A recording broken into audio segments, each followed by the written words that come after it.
What's up guys, panoorin natin yung reaction ni ate sa ating presidente na talagang nanggagalaiti si ate sa galit.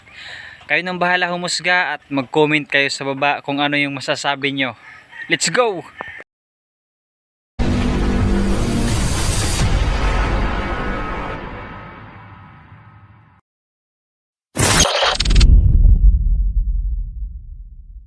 Nagdadasal at diringgin ng Diyos. May purpose kung bakit nag-impeach si Sara. Yan ay para ma-impeach ikaw na presidente. At si Sara to be the next president. Sara Duterte, the next president.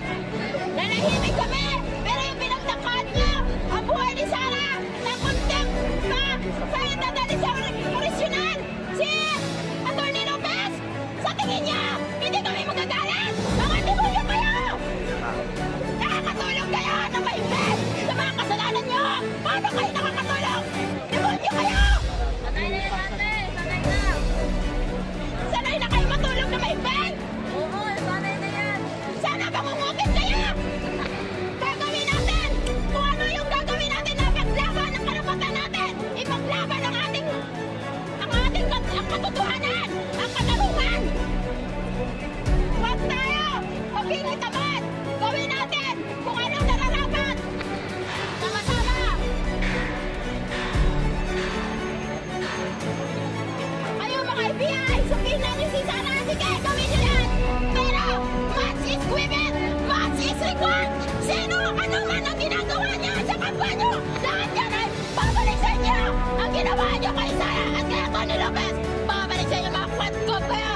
Dahil ano yung mga Marcoses!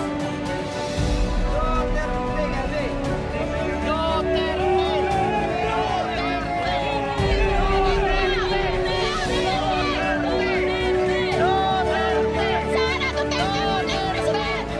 Sara Duterte for next president! Sara Duterte for next president! Ipaglaban niyo ang karapatan at ang katotohanan! Huwag maging tanga, huwag maging buko! Hintayin niyo pa ba magutom kaya at pag-abot na sa 100 pesos sa bigas? Sinin niyo nga, nasaan yung pera? Na sinasabi mo, blood control, di ba yan ang blood control eh? Ngayon niyo mapapakulan, kulong sa Sara. Bago niyo magawa yun, kayo ako na makulong. Oh, nandito si Harry Roque, oh. Guys, nandito si Harry Roque. Yan yung si Marlica, na vlogger.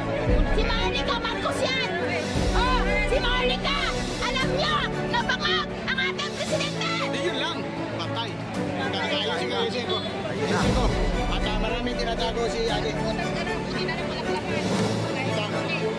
Ang maglulubat ako, ah.